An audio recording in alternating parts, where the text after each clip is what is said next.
Olá, eu sou o André Carvalho, gestor responsável pelos fundos macro aqui na Principal Claritas, e hoje vamos falar sobre os principais desenvolvimentos nos mercados durante o mês de setembro, do cenário prospectivo e sobre as principais movimentações nos portfólios da grade de fundos macro da Claritas. Começando pelos Estados Unidos, apesar de preocupações sobre uma possível desaceleração mais intensa da atividade econômica, a economia americana segue apresentando sinais de resiliência, com um dado de crescimento do PIB do segundo trimestre apontando para um crescimento anualizado de 3%, tá? Com o consumo das famílias crescendo 2,8%, o que levou a um aumento na mediana das expectativas para o PIB de 2024 de 2,5% para 2,6%, enquanto os dados de inflação seguem mostrando uma tendência de desinflação. Tá? A taxa de desemprego, entretanto, veio em 4,2%, que é o nível mais elevado desde o final de 2021, levantando aí algumas preocupações sobre o mercado de trabalho. Tá? Então, é um cenário misto, né, com crescimento e desinflação, mas também com sinais de alerta no mercado de trabalho.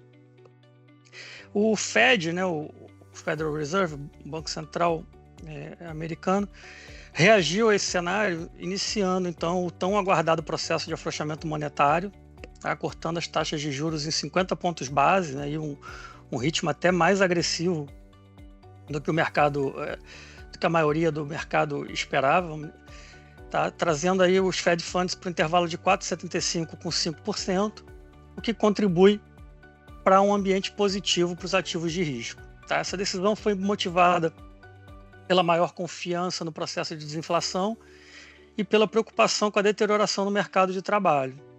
Tá? Em suas projeções, né, o Fed sinalizou ainda uma continuidade desse processo de afrouxamento monetário, tá? Sinalizando aí que poderia levar a Fed Funds a 3,40 no final de 2025, mas para as próximas reuniões, o presidente do Fed enfatizou que as decisões futuras sobre juros seguem dependendo dos dados econômicos, especialmente do desempenho do mercado de trabalho nos próximos meses. Portanto, um ciclo intenso de cortes um ciclo mais intenso de cortes não pode ser descartado.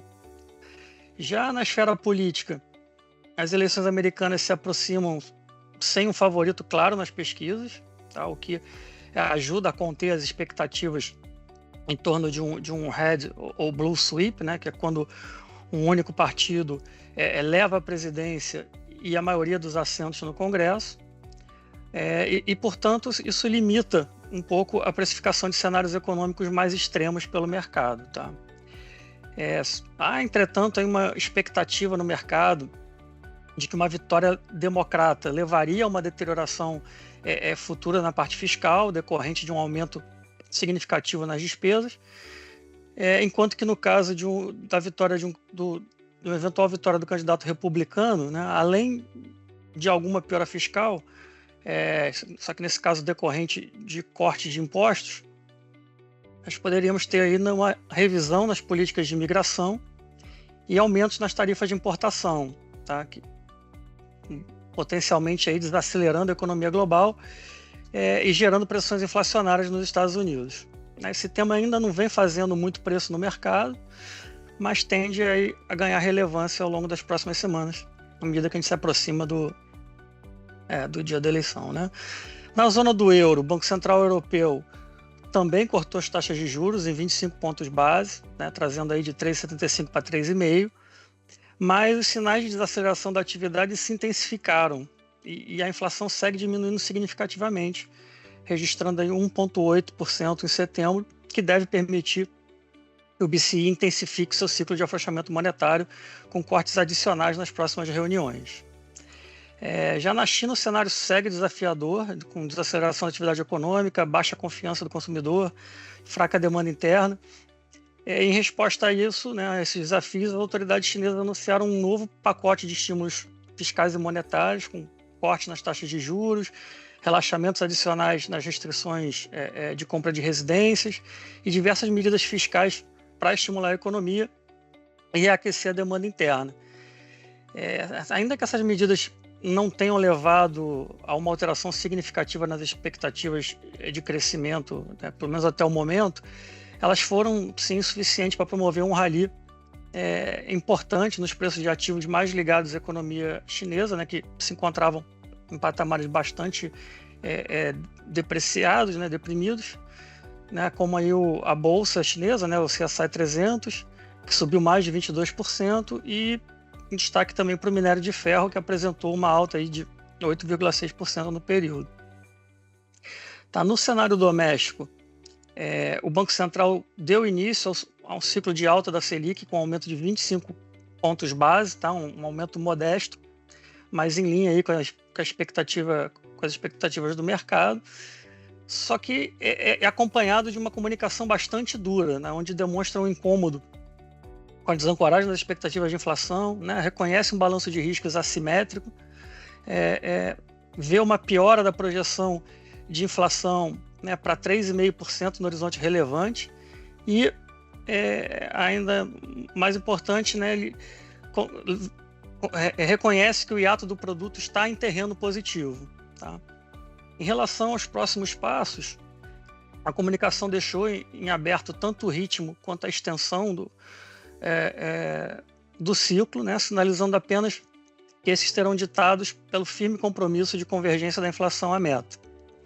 Essa postura firme do BC em todas as suas comunicações, combinada com o cenário de atividade crescendo acima do potencial, né, e que segue surpreendendo positivamente, mercado de trabalho aquecido com aumento da massa salarial e aceleração do crédito, né, arrefecimento no processo de desinflação e desancoragem das expectativas, né, agravado ainda pela incerteza sobre a manutenção da âncora fiscal, sustenta a nossa expectativa de uma aceleração no ritmo de aperto monetário para 50 bips já na próxima reunião, e da necessidade de um ciclo total de ao menos 225 bips, levando a uma taxa terminal de 12,75%, se o BC realmente quiser demonstrar aí o compromisso com a convergência da inflação para a meta e conquistar a credibilidade necessária para que ocorra uma reancoragem completa das expectativas.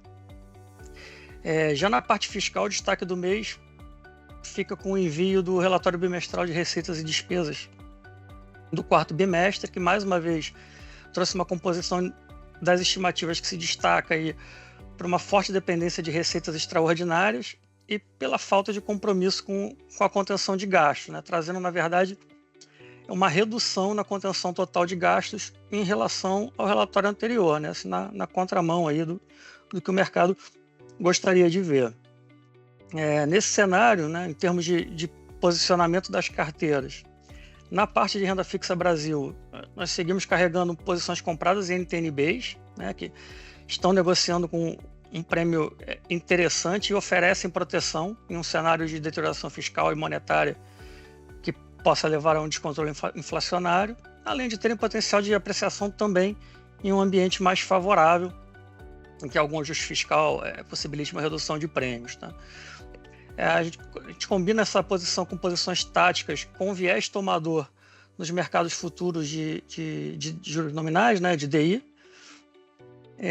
E ao longo do mês adicionamos também uma posição comprada em real via uma estrutura de opções.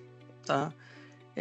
Assim, né, os books de juros e moedas doméstico responderam pela maior contribuição positiva para a performance do mês.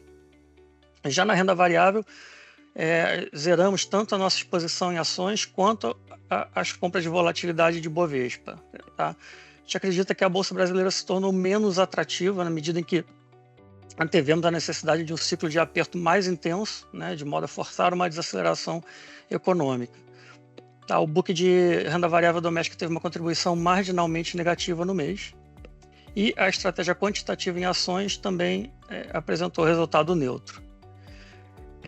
Já na parte internacional, né, na parte de moedas, aí, né, excluindo o real, nós mantivemos uma pequena posição comprada no dólar australiano contra o dólar neozelandês, além de uma posição comprada no iene japonês contra o dólar, que já foi zerada. O book de moedas offshore teve contribuição marginalmente negativa para a performance do mês. Já a estratégia quantitativa de moedas, em contrapartida, apresentou resultado positivo. Na parte de renda fixa internacional, nós voltamos a montar uma posição tomada em inclinação e aumentamos a posição aplicada direcional na parte curta da curva americana. Aumentamos ainda a posição de diferencial de juros entre países desenvolvidos. Tá? O book de renda fixa internacional também contribuiu positivamente para a performance no mês. Bom, é isso que eu tinha para falar para vocês hoje. Obrigado pelo interesse e até a próxima.